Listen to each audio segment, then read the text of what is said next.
Are you caring for others while working and trying to live your own life? Wondering how to find the time for your own health and happiness? Well, you're in the right place. The Happy Healthy Caregiver podcast, which is part of the Whole Care Network, is the show where real family caregivers share how to be happy and healthy while caring for others. Hello and welcome. I'm your host, Elizabeth Miller. I'm a fellow family caregiver, a care advocate, a professional speaker, author, certified caregiving consultant, and certified senior advisor. If this is your first time listening, thank you for being here. This is a show produced bi-weekly to help family caregivers integrate self-care and caregiving into their lives. Each episode has an accompanying show notes page. If you'd like more detail about the topics, products, and resources we speak about, or you want to see any of the related photos, you'll find the show notes by going to the website happyhealthycaregiver.com, and underneath the podcast menu, click the image or episode number for today's show. Now let's get to it. Let's jump into this episode. Before we get into this Caregiver Spotlight episode with Barry Jacobs, I first have a couple of segments and announcements of my own. The first one is I want to encourage you, if you're not already on the Happy Healthy Caregiver email list, to do so. It's free. It comes out every week, and I share something happy, healthy, and caregiving related in each newsletter edition. All you got to do is share your email address, and I promise I'm not going to share it with anybody because I also hate junk mail. Check it out at bit.ly HHC News. I want to take a moment to thank our episode sponsor for today, Rare Patient Voice. Did you know that you can earn cash in exchange for sharing your opinion? Rare Patient Voice, or RPV, helps connect researchers with patients and family caregivers for over 700 diseases and conditions. RPV provides the opportunity to voice your opinions to improve medical products and services while earning cash rewards. If you're interested, join the RPV panel at rarepatientvoice.com/happy healthy caregiver. I'm going to talk about a couple of the books in this segment with Barry, but I also want to share a fiction read that I completed recently. It's called The Frozen River, and it's a novel by Ariel Lawhon. This was a Good Morning America book pick, a Goodreads Choice Award nominee in historical fiction for 2024, but it is also good to note that this is not a biography. It is a gripping historical fiction mystery inspired by the life and diary of Martha Ballard, a renowned 18th century midwife who defied the legal system and wrote herself into American history. The story takes place in Maine in 1789. It's about an unsung hero on a quest for justice at a time when women were meant to be seen and not heard. I also think a supporting star of the show would be Martha's journal, which she took notes in about the medical events and the happenings. I found the stories to be interesting, along with learning about medicinal and judicial systems of early America. This could, however, be triggering content for some, as there are some crimes against women within the pages of this book. I gave it 4 out of 5 stars on my Goodreads review, and I'm going to link to it so you can check it out if you'd like to learn more. My favorite thing that I want to share, I feel like it's really appropriate since we talked with Barry about therapy, and he's a psychologist along with his wife. I have general anxiety, and for years, especially in my intense sandwich generation caregiving years, I took medication to help me. And then a few years back, I decided I wanted to try weaning myself off of them because life had really started to simplify a bit. My kids were older, my caregiving responsibilities weren't as intense, and I started to work for myself as a full-time entrepreneur, although I'm not sure that was less stressful or is less stressful, but the 100% flexibility that I have is a game changer. My stress and anxiety feel more situational now. Some stress and anxiety is good. We talk about that in the show. For example, when I want to do a good job speaking to groups of caregivers, or recently I had an opportunity to do a satellite media tour, which was very intense and nerve-wracking to have lots of eyeballs on you on live TV and radio and right within the room, trying to memorize key talking points and smile and bring the energy for what ended up being 23 TV and radio interviews. It was a lot about digital and online safety, though, and how sandwich generation caregivers are impacted. I say all that to say it was stressful, and I deal with generalized anxiety. So it was something that I'm grateful that I got the experience to do through a partner of mine, Cox Mobile. Box breathing was critical during that day and has been critical for me at various moments. It's frankly my go-to strategy and one of my favorite tools, which is why I'm putting it here in my favorite things segment. It's 100% accessible. We couldn't ask for anything better than that. It's free. You just have to be aware that your stress level is rising up, and then you implement this breathing practice. Basically what it is you're doing a box. You are going to breathe in for a count of 4 through your nose. You're going to hold it for 4. You're going to exhale for 4 through your mouth. And then you're going to hold it at 4 when your breath stays flat. And then you're going to repeat this maybe 4 more times. So I'm going to try to demonstrate it, and then I'm going to share a video of another expert explaining it and visualizing it for you there too. So I'll link to that YouTube video. But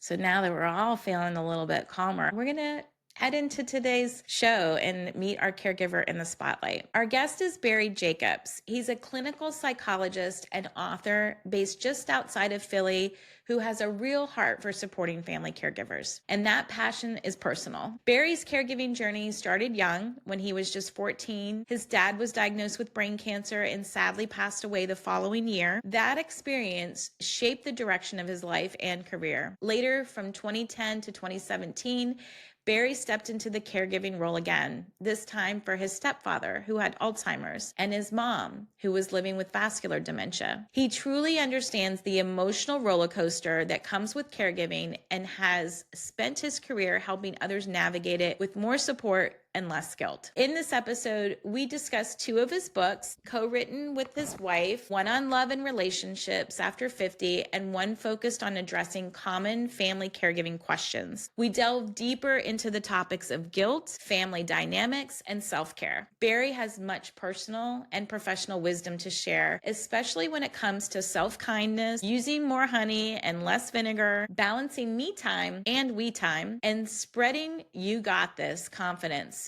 throughout the caregiving community. I hope you enjoy the show. Hi, Barry. Welcome to the Happy, Healthy Caregiver podcast. Hi, Elizabeth. Thank you so much for having me here. It's wonderful to be here. Yes, you've been on my wish list. I have my podcast guest wish list. So you've been on it, and it's beyond time that we made it happen. So Barry, I always start the Happy Healthy Caregiver podcast with on the right note. I like to start things out on a positive note. So this was a jar I created for my sister, and I replicated it for myself. It's just things that have spoken to me. I know you're a words person. So today's inspiration says, I hope you get a sense of humor for this one. It says, say what doesn't kill you makes you stronger. At this point, I should be able to bench press a Buick. That's actually pretty funny. I like that. I may even steal that. Thank you. Maybe, I think maybe we need to modernize it, say like a Tesla or some big truck. Something bigger. Yeah, something bigger. Escapade or something, Yes, exactly. But we've lived through some seasons of caregiving, and I know we're gonna talk about that, Barry. I'd love for you to just give the audience, give everybody a little introduction into what your family caregiving experience has been like for you personally with your parents and your stepdad. Sure. So I'll go back even further than that. I grew up in a family where my dad had brain cancer while I was a teenager. Oh, wow. And he died when I was 15. But prior to that, it had an enormous impact on me and my family, as you might imagine. But I learned very early on that illness does not happen to an individual. Illness happens to families. And so my family went through a very tough time, both during his illness and then immediately afterwards. My mom had to go and literally work 2 jobs to try to make up for the lost income. And it didn't exactly kind of make me decide right then and there I was going to become a psychologist who focused on family caregiving. But it sort of put me on this path. And eventually in graduate school, I found myself working with family members of loved ones who had neurological problems. It was all very kind of personally familiar to me and hit a lot of personal chords. And I started doing this work as a psychologist, working with caregivers. And then as happens to all of us at some point in my 50s, my mother and stepfather were living in Florida, living the good life in a gated golf community. My stepfather developed Alzheimer's dementia, and my mother, who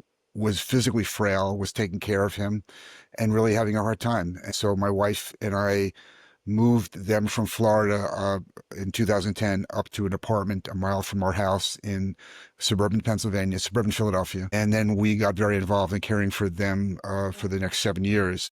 So my stepfather's Alzheimer's disease was quite advanced by the time he came up, and he wound up in a nursing home within 2 years and eventually died. And then my mother, unfortunately, developed vascular dementia during that 7-year period. And so my wife and I were very involved in both supporting her initially, caring for my stepfather, but then very involved in caring for her. And that was, I had been a psychologist for a long time. I had worked with a million caregivers. I had already written the self-help book on family caregiving in 2006. But I mean, what I learned is that doing it firsthand like this, much more so than I had as a teenager, really informed what I know about caregiving today. And a lot of things I thought I knew, I didn't really know. Now I know. And it was 7 years. It was a long stretch, not as long as some caregivers go through, as you know.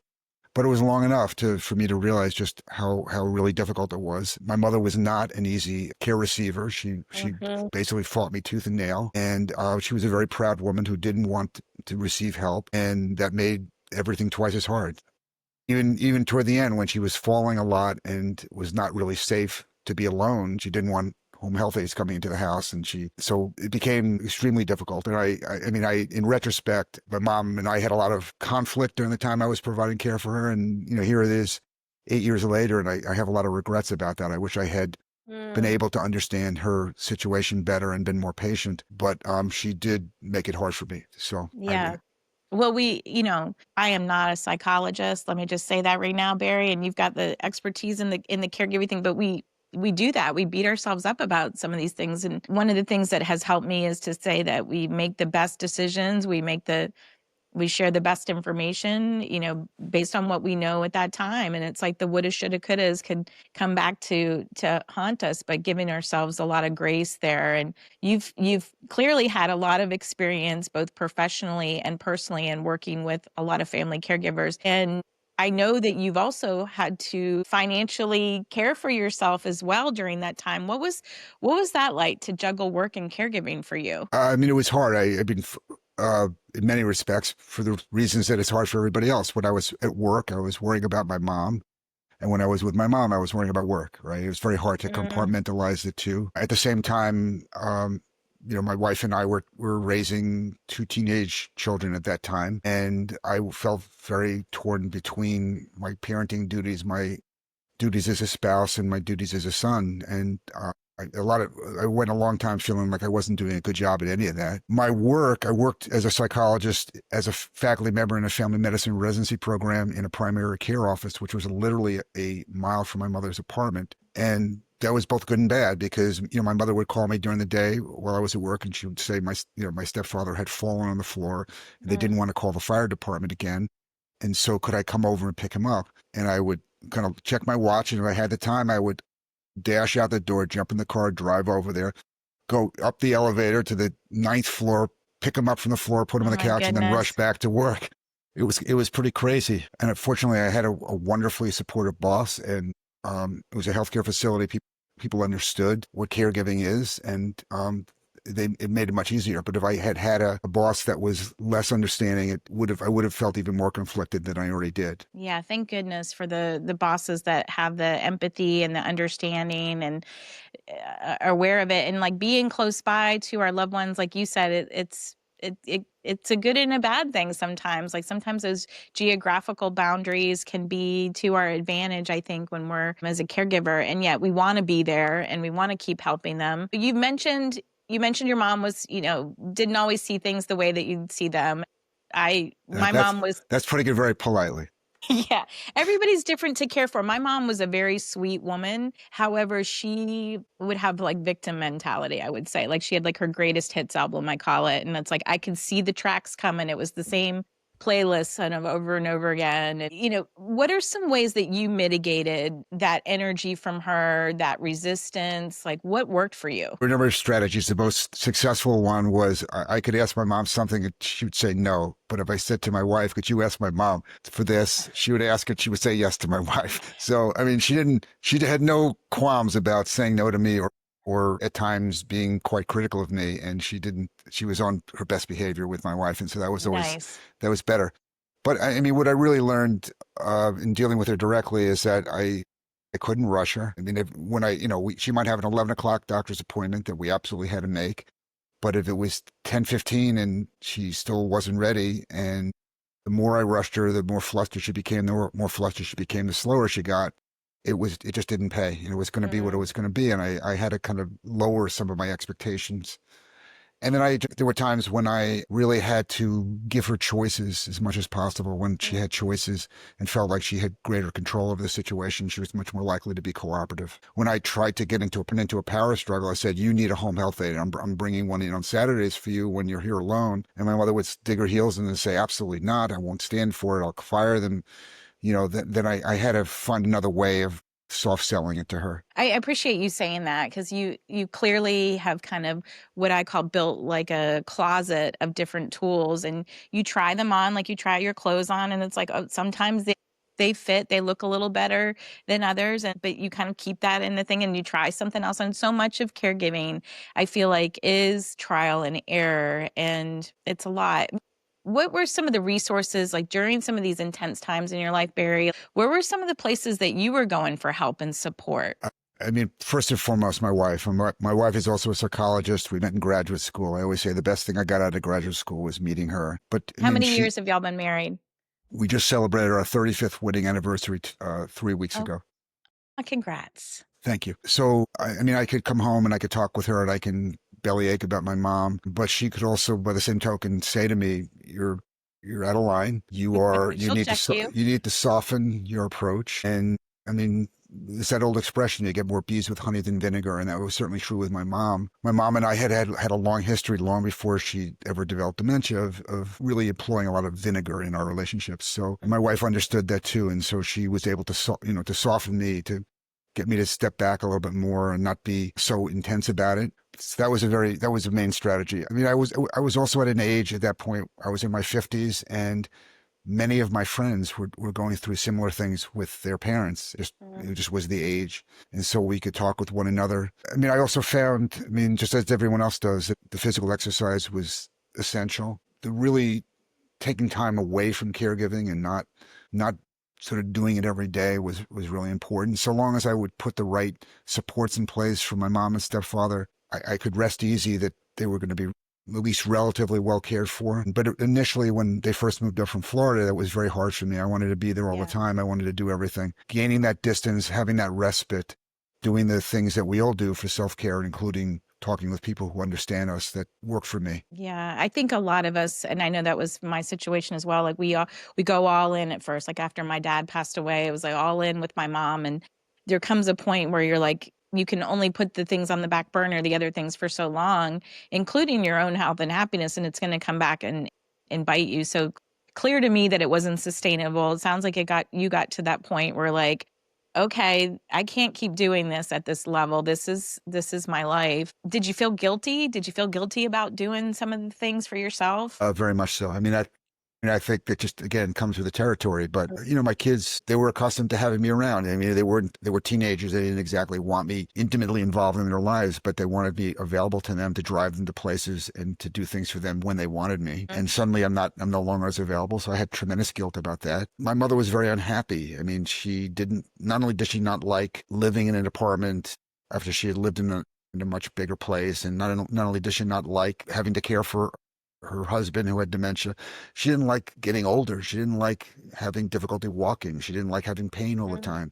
She was really miserable a lot. And I felt guilty about that too, because even though I didn't have the power necessarily to make her happy, I still felt that somehow or other I was supposed to alleviate her misery to some degree. And oftentimes I couldn't. It took me a while to just come to accept that not that I wanted her to be miserable, but there was only but so much I could do. Yeah, I mean, I think there's lots of big lessons in caregiving that I have learned in like acceptance, learning how to let go. Like you sound like similar to me as I wanted to kind of steer the boat and get everybody to the places and make it all happen. But you're working with people who have got complex, some with cognitive issues, with mobility, with history. Their DNA is different. Like it's a lot. So I appreciate you being vulnerable and sharing some of those things because, yeah, we've all got some similar, even though our stories are somewhat different, we all have some similar things that are happen.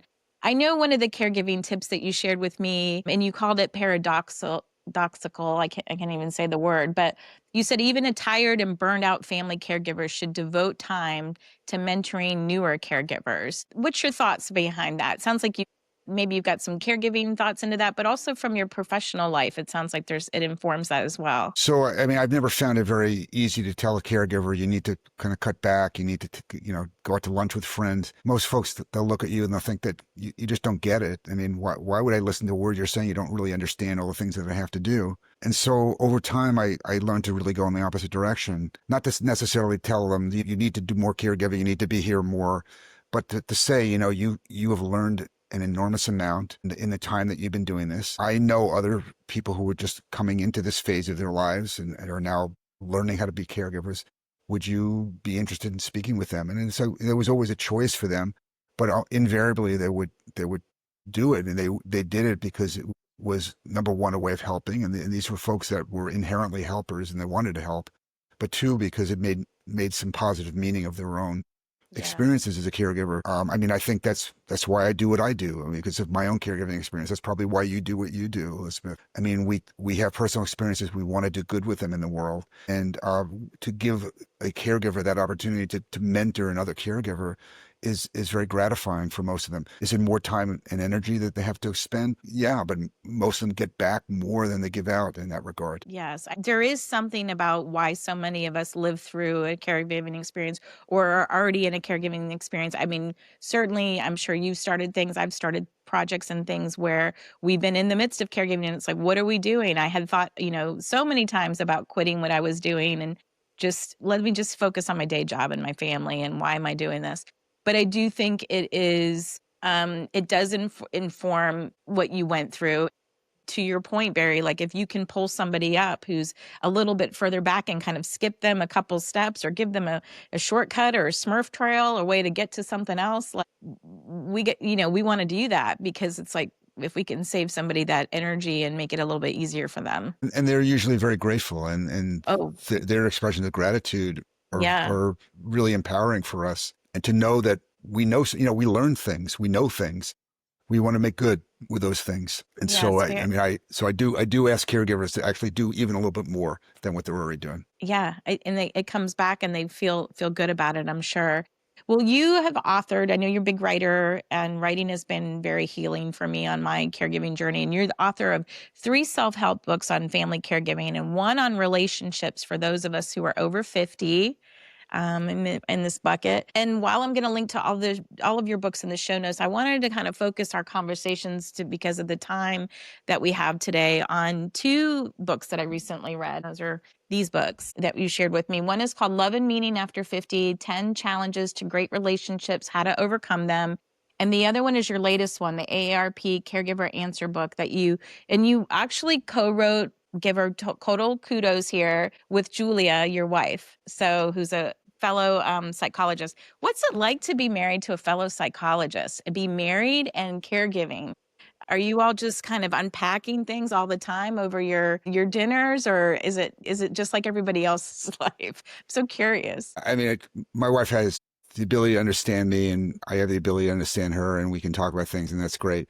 But no, we're, a lot of times we're off duty. We're not talking about psychological things, and we're talking about who's taking the garbage out tonight, that kind of things. Yeah. But I mean, she's been my best friend forever and been my wife for 35 years. And so thank God for her.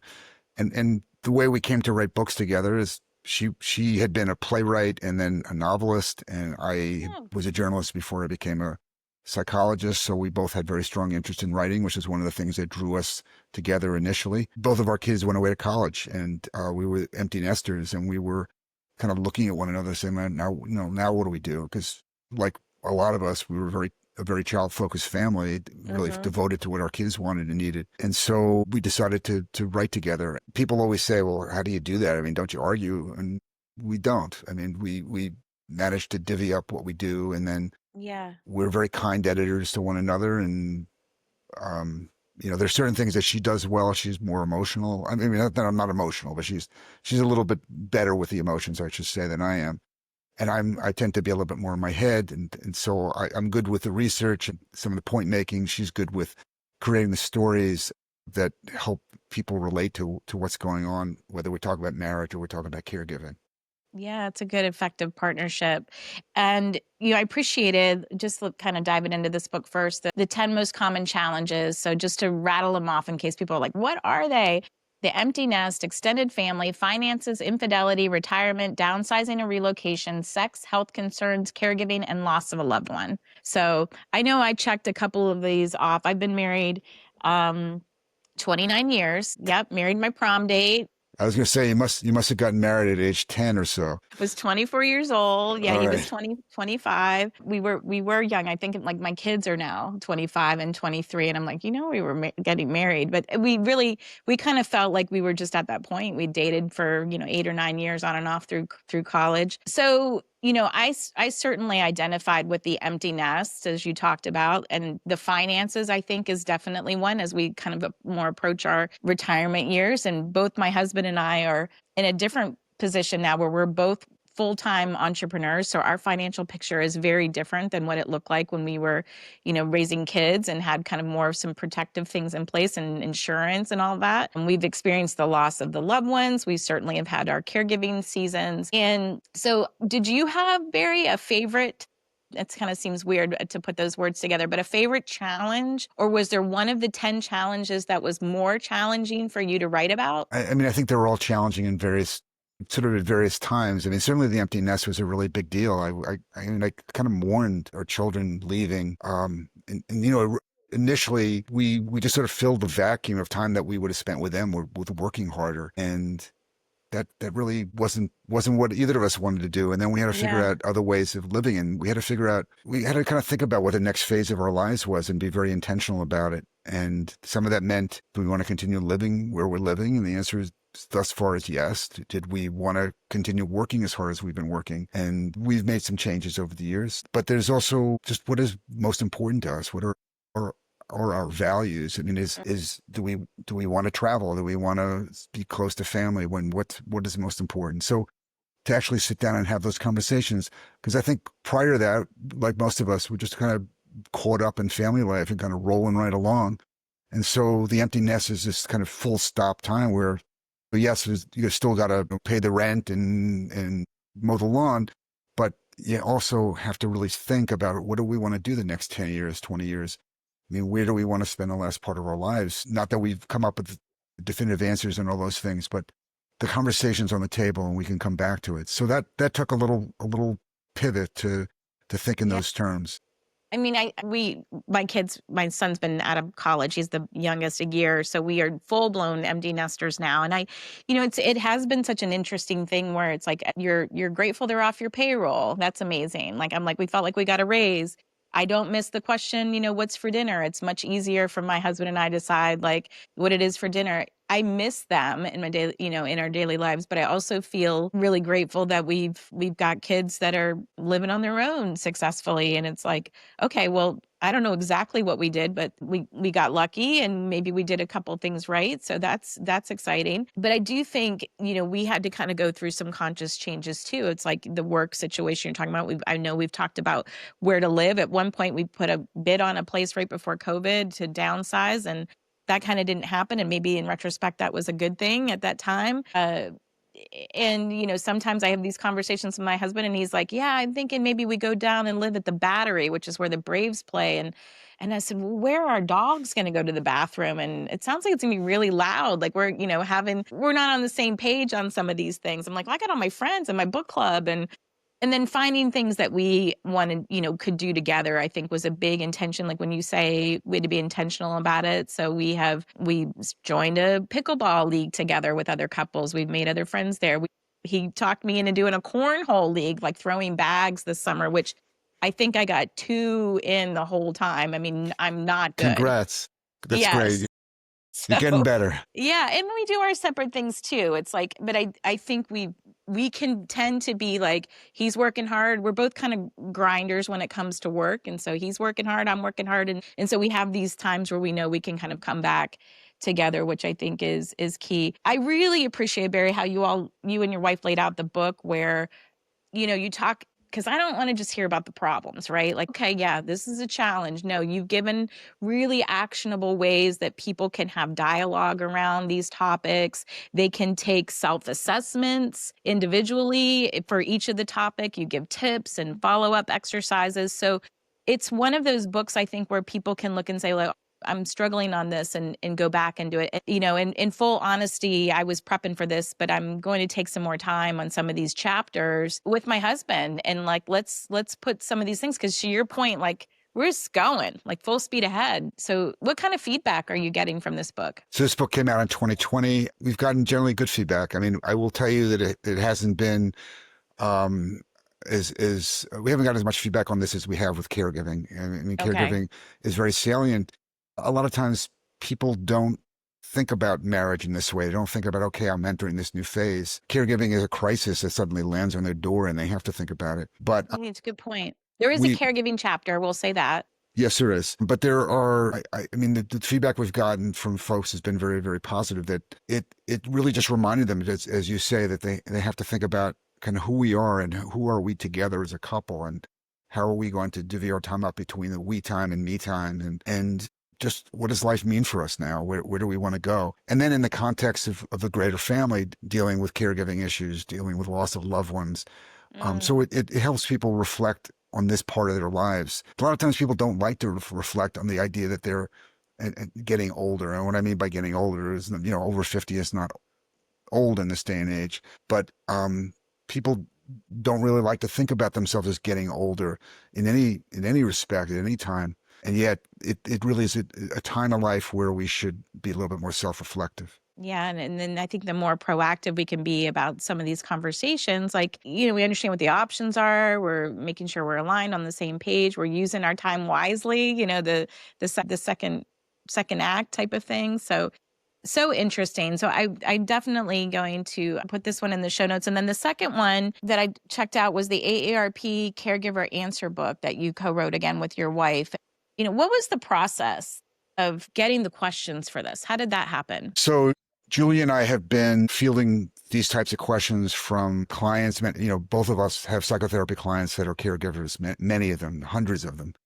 Mm-hmm. And in addition to that, because people know that we're, quote unquote, caregiving experts, our neighbors knock on our door, our friends ask us, our colleagues ask us. And so we've had a million conversations in which she and I have both noticed that the same questions come up again and again and again. And the questions fit into different categories. Some of them have to do with self-care. Some of them have to do with family dynamics. Some of them have to do with finances. Questions that are in this book, and there are nearly 150 of them, are questions that we've answered many times. Mm-hmm. We didn't have to generate new questions. The questions were there. The answers that we have in the book really reflect the answers that we've developed over the years for some of these questions. So I think, basically for me, this is kind of the culmination of over 35 years of thinking about these things and trying to come up with the most concise, most helpful answers that I could and putting them in the book so that some of what I've learned will have some legacy in the world. But,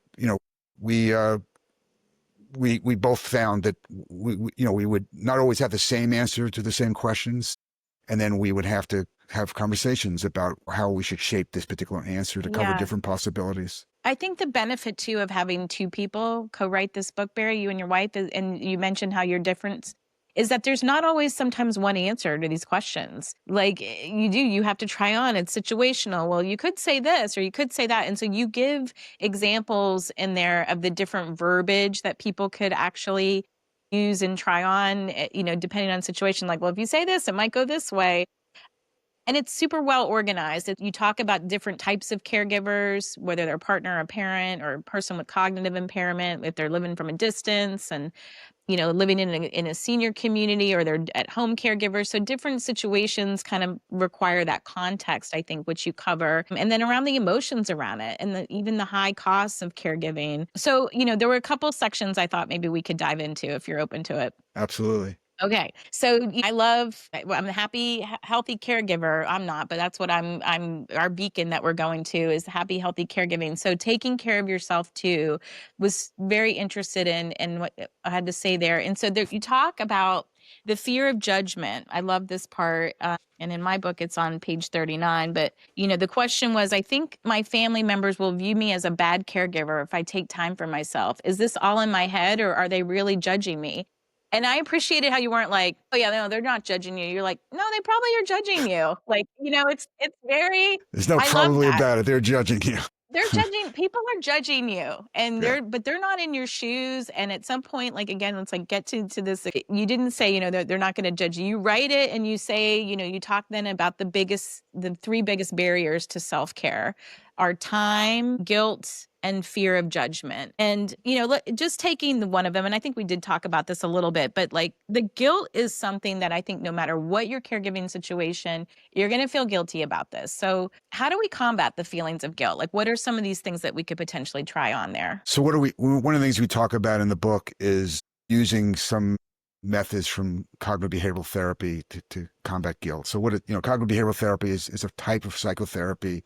It's the most common type. Basically, the whole thesis of it is, if we talk to ourselves in our heads all the time. Sometimes we're conscious of what we're saying to ourselves about ourselves, and sometimes we're not. So it's like we have this kind of running monologue, like, oh, he's reaching for the fork. A little bit more, a little bit more profound than that. But it's sort of like, you shouldn't do that. Like, if you do that, they're going to get upset with you. And so there's this constant monologue, and a lot of the things that we say to ourselves about ourselves are not true. And a lot of times guilt is based on these kind of distorted thoughts that we have, holistic thoughts that we have.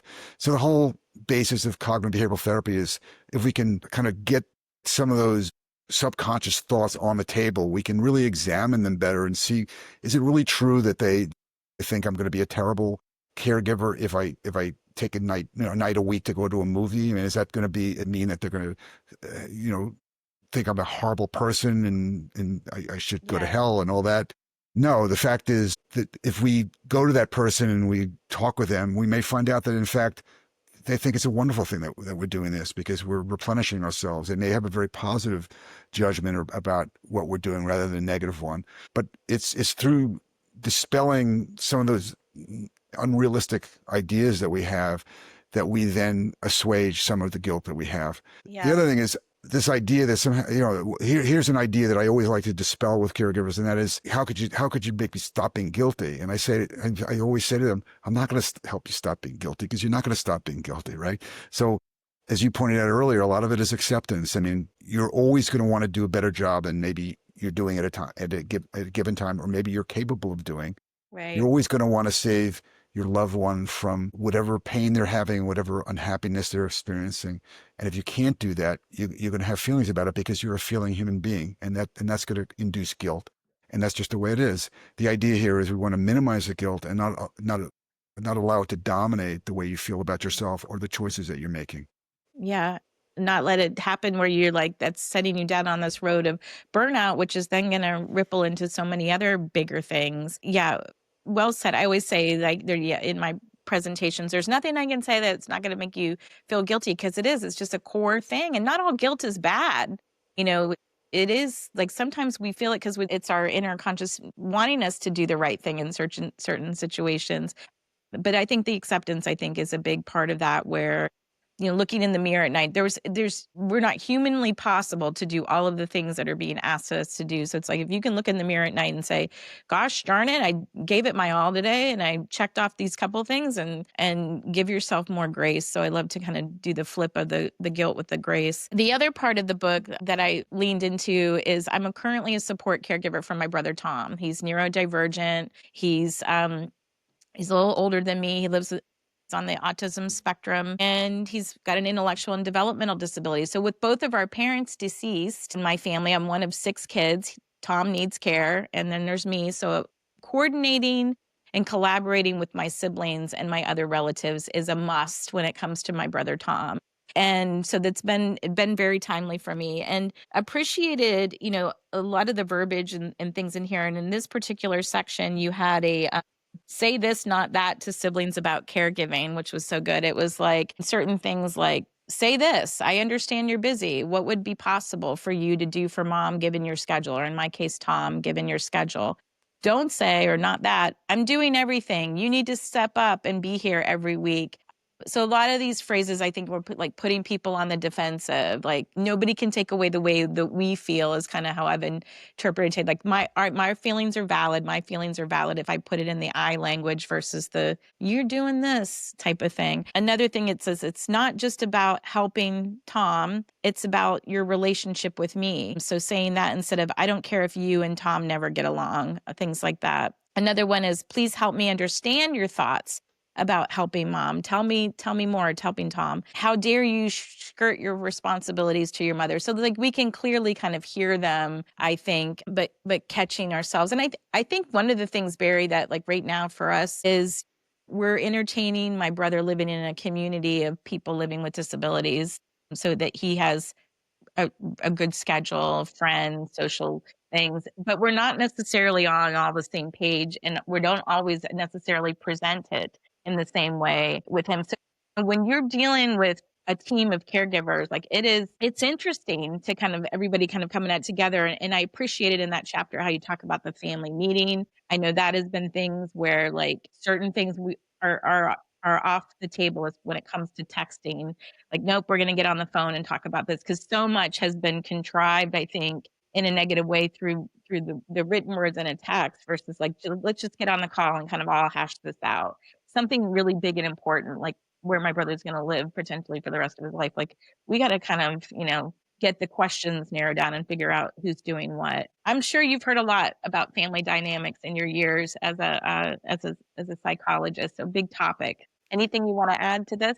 So in addition to being a psychologist, I'm a family therapist, and to me, the family dynamics are endlessly fascinating, endlessly complicated, and not always reconcilable. I mean, there's often times where, as hard as you try, you're not going to have a closer relationship with your siblings at the point at which caregiving's over.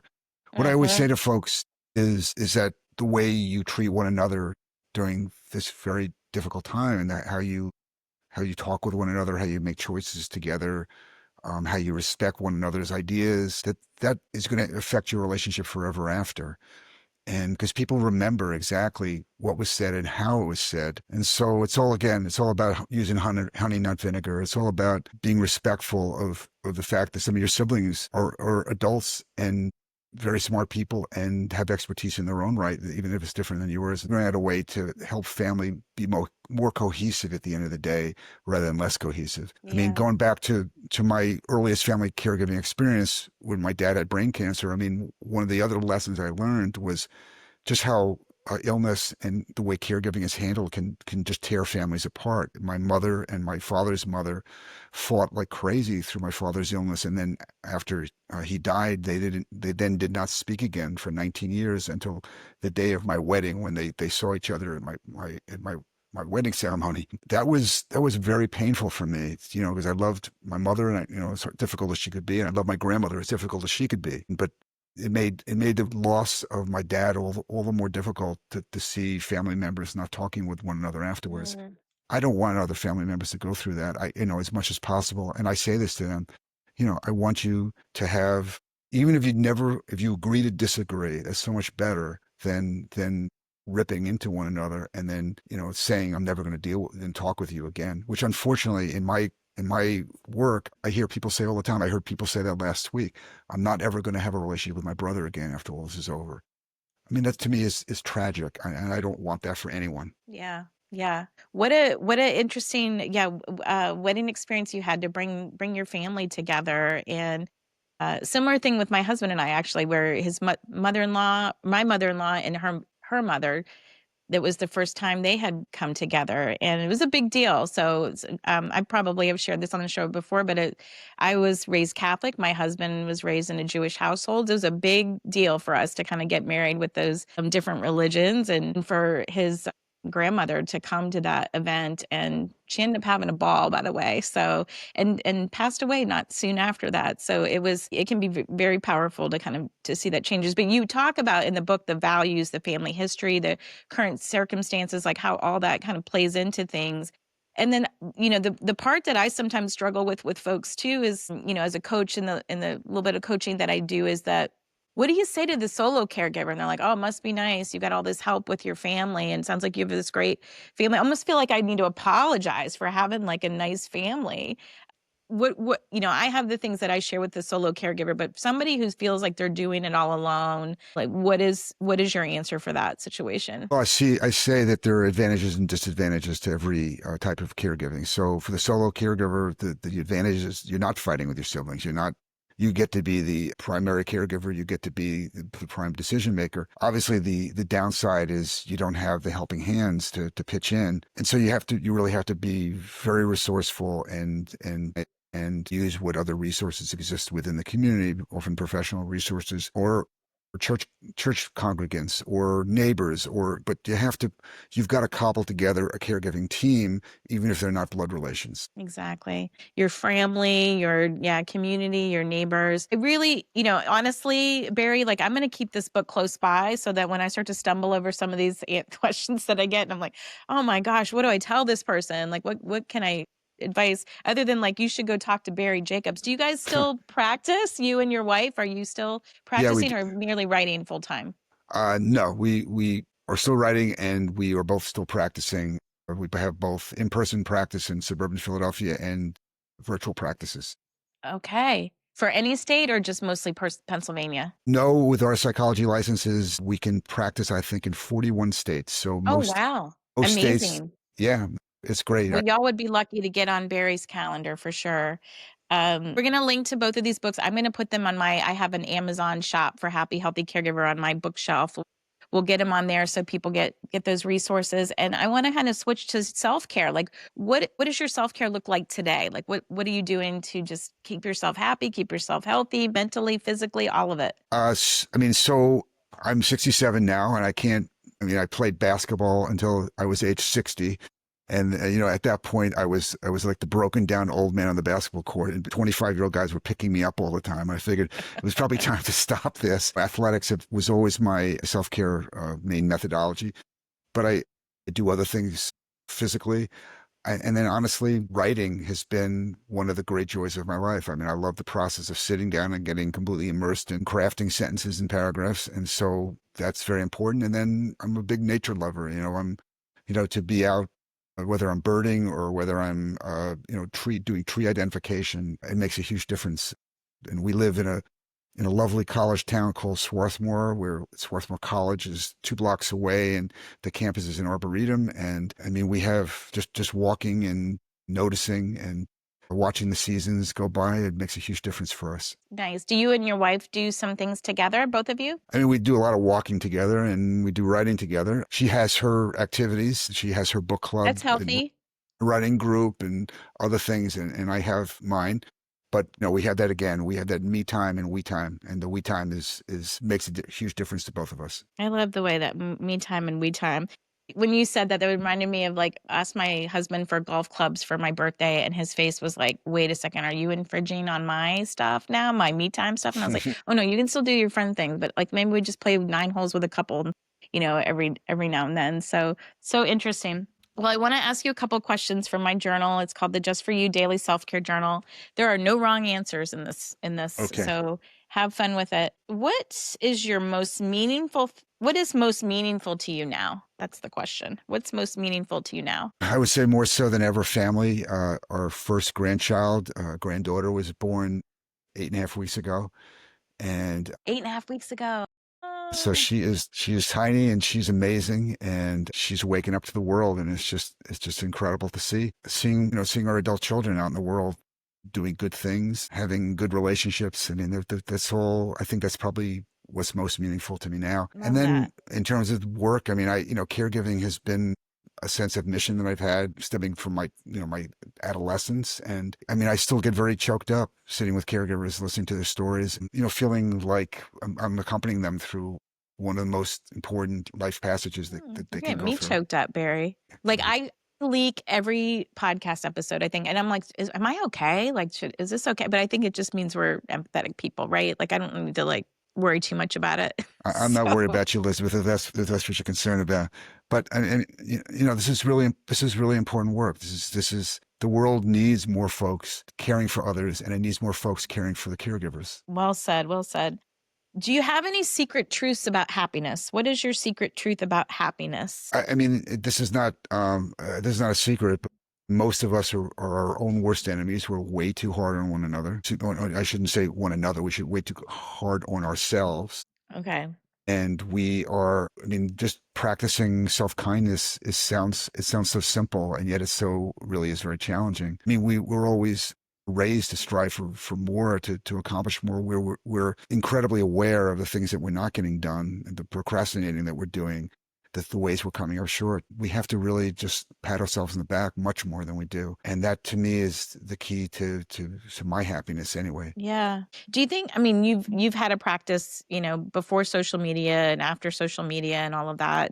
I've kind of, with my kids, we've talked about it. Like they remember life without phones and then life with phones. And it's interesting to hear their perspective about how they think they're going to limit stuff with their kids when they get older and the downsides of, like, I mean, we're not getting rid of it. We got to figure out how to manage it. But do you put some boundaries on yourself for when it comes to news and social media, especially as a journalist? I studied journalism. I know I had to do that at one point in my life where it was just too heavy. And these are times when it's very easy to get saturated. There's so much news and there's so many different news outlets, and sometimes it's hard to avoid it. And yes, I think all of us should keep informed, but not listen 10 hours a day to news.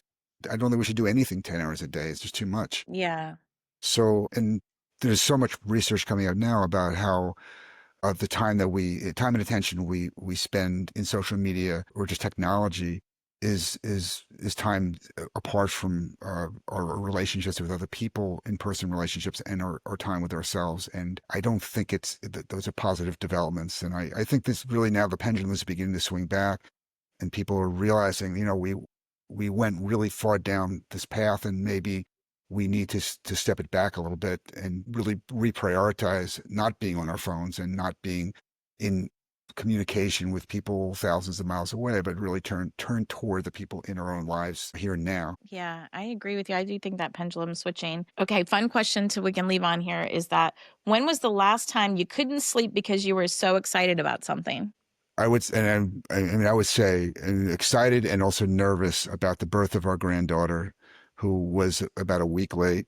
So every day was sort of like, up in the middle of the night, kind of leaning in anticipation of like her birth, and that, I mean, and then getting to meet her for the first time. I mean, I don't think I was up the night before at all. Yeah.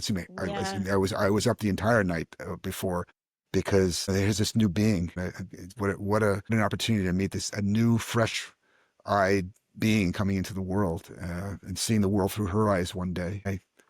That's as excited as I can possibly get. Yeah, I can imagine as a grandparent, like it's going to be, hopefully I get to experience that. Mine aren't even seriously dating anybody yet, and no rush. Like I want them to live their life and do their thing, and Mhm. it'll unfold as it's supposed to. Anything that you want to add, Barry? Any parting words of wisdom for caregivers? Anything you wish that we talked about we didn't get to talk about? I would just repeat that most caregivers have that deer in the headlights look at the beginning, and they just have to put themselves on the path to learn. And there's lots of outlets, including this wonderful podcast, for learning and hearing other people's perspectives, and to know that they're going to get good at this. I mean, they may not think that they're good at it, but they're going to get good. There's not anyone who's going to be better at it than them, and to really respect what they're accomplishing. And when people at the end of the day can, pat themselves on the back and say, this was really hard, and sometimes I wish I didn't have to do it, but I'm really glad I did do it. And I'm really glad that I made a difference for somebody else who I care about. I mean, it doesn't get any better than that. And that's what I hope everybody experiences. Yeah. I like you got this mentality. It's like we learn a lot about ourselves through this process, and we gain a lot of really positive learnings and insights. And even if it's really rocky, there's a lot of gold that can be mined there for sure. I would go so far as to say is, especially if it's really rocky. If it's Especially if really it's rocky rocky. and we have to overcome a lot and we have to really kind of dig deep to kind of stick with it, then we learn even more. Yeah. Good stuff. How do people stay in touch with you, Barry? Where's the best place to check you out and stay connected? So we have a website. It's www.caregiveranswerbook.com. It is a way of communicating through the portal there. I'm on social media. I'm just telling you not to be on social media, but I'm on social media. I We know got to you. be on social media. I know your favorite medium is on Instagram. Mine is LinkedIn. But LinkedIn. people can always find me on LinkedIn. I'm around. Yeah, no, we got to. I mean, and we got to make a living. We got to stay connected, and yeah, it's in balance. Well, we'll link to your LinkedIn, your X, your Facebook, and the Caregiver Answer book in the show notes. And I just want to say it's been a delight to talk with you today, Barry. Thank you so much for the work that you do, that you continue to do, that you've put it on paper. Your grandkids are going to be able to benefit from this someday. So, leaving a legacy for caregivers in your own family as well. So thank you so much. And thank you to Julia, who sounds like she's the right kind of woman who can check you. And then there's the ones that we all need someone in our marriage who's going to help us there. No, she's the best. And thank you for this conversation. I really enjoyed it. Thank you. Thanks for listening to the Happy Healthy Caregiver podcast on the Whole Care Network. I hope this episode provided encouragement and practical tips to infuse into your life.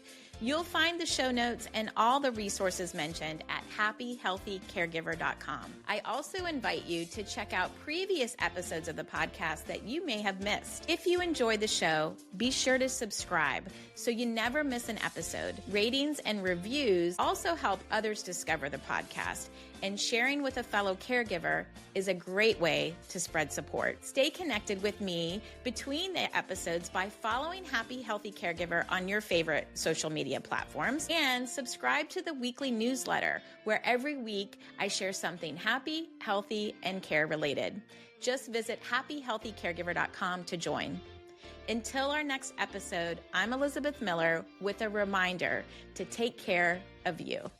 Are you still here? Well, it's time for the disclaimer. I am not a medical, legal, or financial professional, and I am not providing medical, financial, or legal advice. If you have questions related to these topics, please seek a qualified professional. I have taken care to spotlight family caregivers and experts, but their opinions are theirs alone. This podcast is copyrighted, and no part can be reproduced without the written permission of Happy Healthy Caregiver, LLC. Thanks again for listening to the Happy Healthy Caregiver podcast on the Whole Care Network.